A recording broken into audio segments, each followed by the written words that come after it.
Today I would like to continue with the generation and conduction of nerve impulse topic. In the previous class we have discussed about channels, sodium potassium pump, resting membrane potential, and how the sodium potassium pump can maintain the disturbed resting membrane potential. We have discussed. Today I would like to discuss how an impulse get generate in axon, how it can be transmitted to the next parts of the axon. For our convenience, I am dividing an axon into 4 segments: segment A, segment B, segment C, segment D. This axon is in rest right now. Axon is in rest. This is in resting stage, and you know that when the axon is in resting state, there is a negative charge inside axoplasm. That negative charge is known as a resting membrane potential. The resting membrane potential is on an average minus 70 millivolts, minus 70 millivolts. So, this is the situation of axon.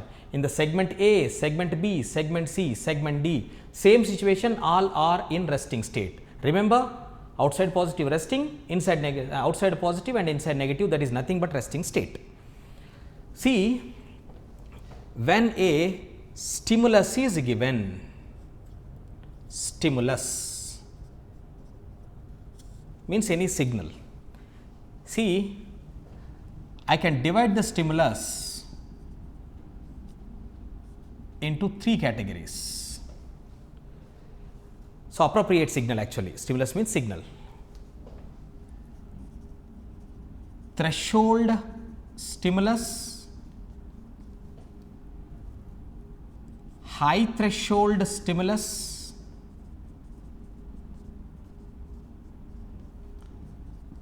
low threshold stimulus. So, this is nothing but based on the strength of a signal. So, stimulus or signal should have a appropriate or proper strength to initiate or to stimulate the axon. So, threshold and high threshold stimuli are enough signals which can stimulate, which can activate the neuron. But whereas, when low threshold stimulus is given to the axon, there will be no change and there will be no generation of any kind of action potential. So, when threshold, high threshold is given, everything related to the nerve impulse transmission is going to happen. When low threshold stimulus is given, there is no generation of action potential. This kind of principle is known as all or none principle. All or none principle means threshold, high threshold, all will happen. With low threshold, none will happen.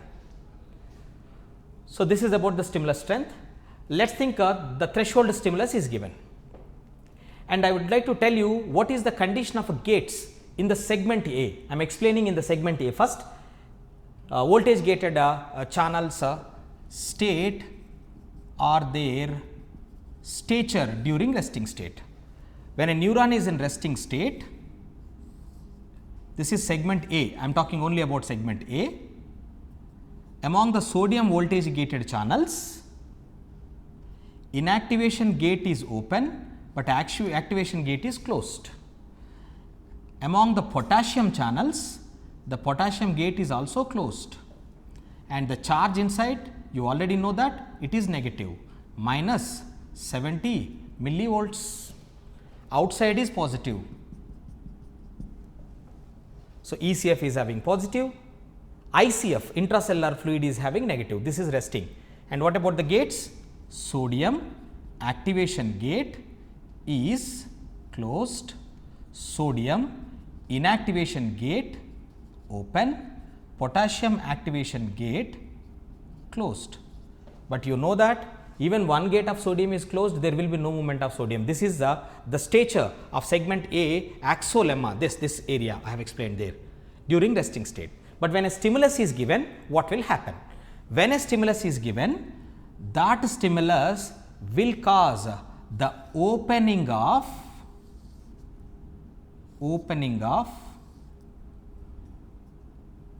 activation gate.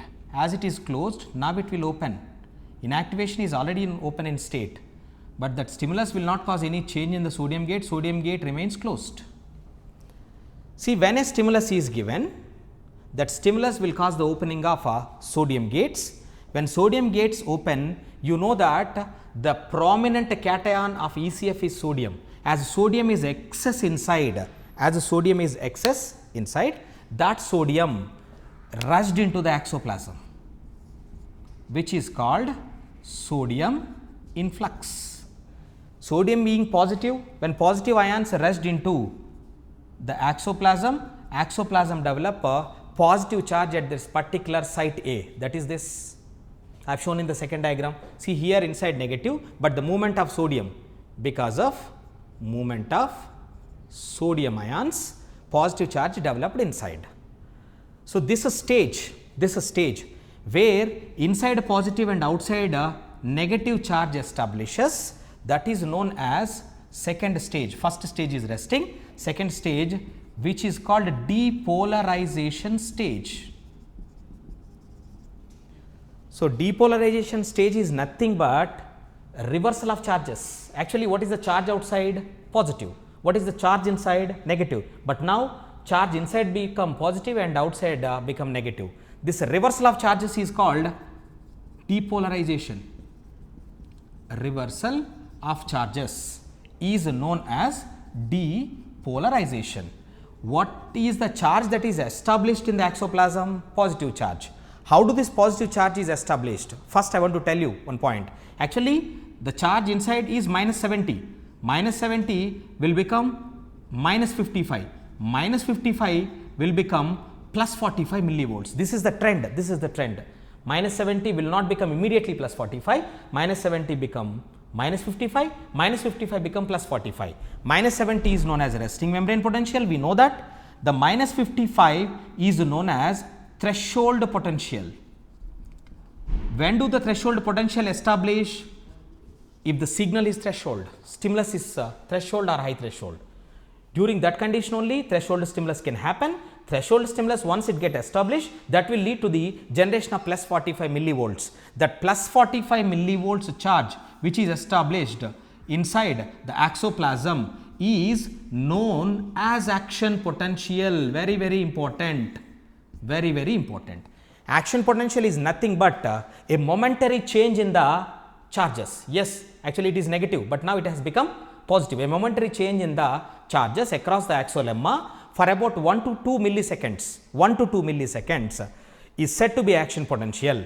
Reversal of charges across the axolemma is known as depolarization. This is the second phase. Now I can say the part A of axon, during the first step it is in resting state. Now the part A of the same axon, now it is in a depolarization phase. Okay, fine. After depolarization, what this part A is going to do? See, it has received the signal. Now it is having the signal in the form of action potential. It should use this action potential to generate the action potential in the next segment. That means nothing but transmission of signal. Okay, how it is going to do? Let me tell you the third stage. During the third stage, once the repolarization phase occur, immediately among the sodium gates, inactivation gate is closed.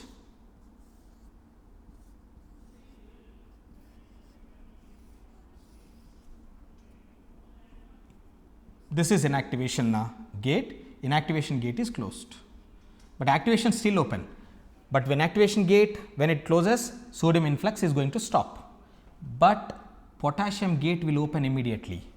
Where the potassium is more? Potassium is more inside ICF, intracellular fluid, inside exoplasm. As potassium is more inside exoplasm, now the potassium rushed out. The movement of potassium out of exoplasm into the ECF is known as efflux. This is called potassium efflux. See, potassium efflux, positive charge is developed due to the movement of sodium here. Action potential generation is due to the movement of sodium. Now, the segment A which has generated the action potential would try to come back to the normal state. While it is trying to come back to the normal state, it has to lose this positive charge which has developed. How it is losing its positive charge? By sending the positive potassium ions out. Slowly inside negative charge will develop, and outside because of a potassium movement out positive charge develop. See in the segment A in third diagram, inside negative outside positive, this one. So, this is known as repolarization phase. Repolarization phase. Segment A first it is in resting state. From resting state, due to the movement of sodium, move to the depolarization. Now, due to the movement of potassium out, it is trying to coming back to the resting state, but suddenly it can't come back to the resting state. While it is coming back to the resting state, first it has to develop the negative charge properly. During the development of negative charge, the potassium efflux will help for its course. Next, so this phase is called repolarization. Repolarization phase. Same segment A only, I am talking about segment A. Then I will talk about propagation. In the segment A, after repolarization, the sodium, both the gates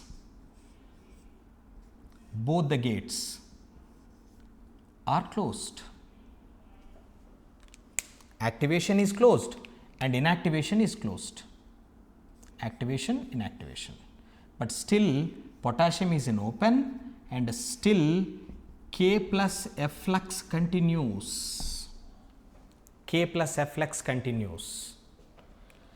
That means inside axoplasm, as the negative charge development initiation occurred in the repolarization, but this negative charge will go to minus 90 millivolts due to the continuous outflux of potassium, and this phase in which both the gates of sodium closed, but still potassium efflux continues, is known as hyperpolarization phase.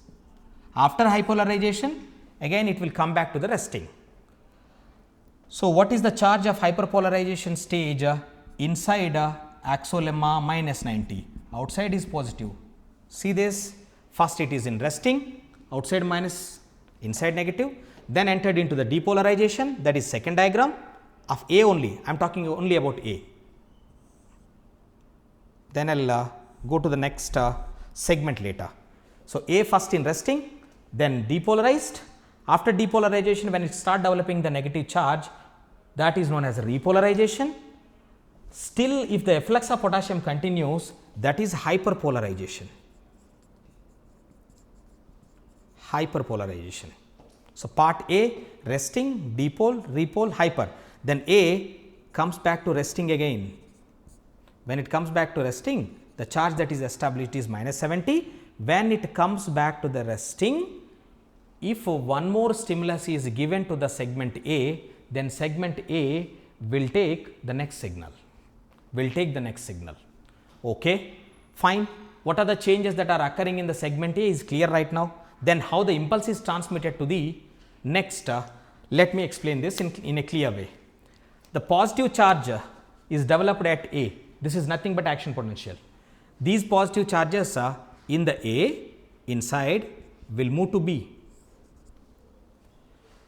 When they move to B, in the B positive charge is developed. That means the action potential of A stimulated the B for the development of its own action potential by developing positive charge inside. Then how the A is coming back to the original state, I told you it is coming back to the original state by the efflux of potassium. Along with that, one more mechanism is there to establish the negative charge outside, that is listen carefully, that is the movement of positive charges outside in the ECF from B to A. See, once action potential is established at A, that is stimulating the B by moving the positive ions from axoplasm to A to B within the axoplasm, and the A is coming back to the original state by the movement of positive from B to A. So, this is what happening here. See this, here also same, positives move from B to C, here positives move from C to B. See here, positives move from C to D and positives move from D to C. See this, positives move to the next, then positives outside move to the D. So, like this A to B, B to C, C to D, D to E. The impulses are transmitted across the axolemma. Across the axolemma. And I want to tell you one more important point here. Important point. The impulse transmission across the axolemma is unidirectional. What does it mean? Unidirectional means, for example, let me tell you this third diagram. See, in this third diagram, action potential established at B. C is having negative charge inside, A is also having negative charge inside. But why the positives are moving from B to C only? Why not B to A is the question. Why it is moving in B to C only? Why not B to A? The reason for that, very important point I want to tell you guys. The reason for that is refractory period. I would like to rub this before going for that. I want to tell you the gates condition. In resting state, potassium closed, sodium activation closed and inactivation is open. In depolarization phase, both the gates of sodium open and potassium is closed. In repolarization, inactivation gate is closed and activation open of sodium and potassium gate is open, and in hyperpolarization phase, potassium is open and both the gates of sodium closed. Here the questions like this: what is the phase during which both the gates of sodium closed? That is hyperpolarization. What is the phase during which both the gates of sodium open? That is depolarization. What is the phase, what are the phases during which potassium efflux can occur? I can say these two phases: repolarization, potassium efflux can occur even in hyperpolarization also. See, one important point I would like to discuss here is, only for 1 to 2 milliseconds during the depolarization only the sodium influx can occur. But in a repolarization and hyperpolarization, in two phases, potassium efflux can occur. That means potassium gates are taking much time for their closure. For two phases they will kept in open, and for two phases potassium is moving out and they are taking more time. As they are taking more time for their closure, potassium gates are called lazy gates. Potassium gates are known as lazy gates. And let me tell you the NCERT point here. The stimulus induced permeability, when stimulus is given, permeability induced to sodium, the stimulus induced permeability to sodium is short lived only for one phase, followed by the permeability to whom? Potassium, that is long lived for two phases. Again I repeat, the stimulus induced permeability to sodium is short lived, followed by the permeability to potassium, and that is long lived. Why the potassium permeability is happening here? To coming back to the original state, as the charges got disturbed in depolarization, and to come back to the original state, the particular segment of axon has to pass through the repolarization, hyperpolarization, then comes back to resting state. Okay, let me explain the refractory period here. Refractory period, and you know, refractory period is responsible for unidirectional movement of action potential. Unidirectional means in only one direction. Only one direction. What is refractory period? Refractory period means for a period of a time when the neuron is in depolarization, repolarization and hyperpolarization. Suppose segment A, when it is in dipole for some time, after that it will stay in repole for some time, after that it will stay in hyperpole for some time. During these times, if we give one more stimulus to the neuron when it is in dipole, repole and hyperpole, it will not respond and will not generate the next action potential. So, that period of time there will be no generation of second action potential. Second action potential is known as a refractory period. Refractory period coincides with the depolarization phase time, repolarization phase time and a hyperpolarization phase time. Refractory period means time period during which there is no generation of second action potential. Second action potential. it will coincide with the dipole, repole and hyperpole. The time period is nothing but dipole, repole, hypole. And I can divide refractory periods into two types: absolute refractory period and relative refractory period. Absolute refractory period is nothing but the stimulus, first stimulus is having some strength. For example, threshold stimulus is given. When threshold stimulus is given, it has responded and entered into the depolarization. If we give the high threshold stimulus, second signal, is this segment of neuron is going to respond? No. When it is in dipole and repole, even the next signal which is greater than the first signal also can't able to generate the action potential at that particular segment. That is called absolute. Suppose when the neuron is in relative refractory period, that means it is in hyperpole. When it is in hyperpolarization period, if we give the second signal which is greater than the first signal, the neuron will respond and generate the action potential. So, that is relative. That means absolute refractory period coincide with dipole and repole phases. Relative refractory period coincide with hyperpolarization. Here no generation of action potential even with the greater signal, but here there is generation of action potential with the greater signal compared to previous signal,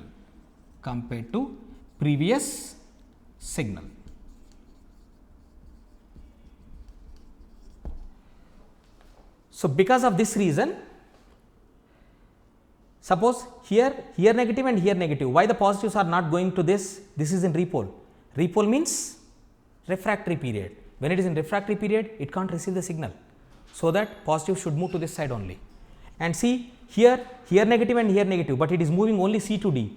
Why it is not coming back here? Because it is in refractory period, it is in resting period. So, that the signals are moving towards the segment which is in resting period. So, this is about generation and conduction of nerve impulse. I have to continue the topic, but I would like to synchronize the contents which I have discussed so far. Listen carefully. Impulse transmission through the axon is unidirectional because of refractory period.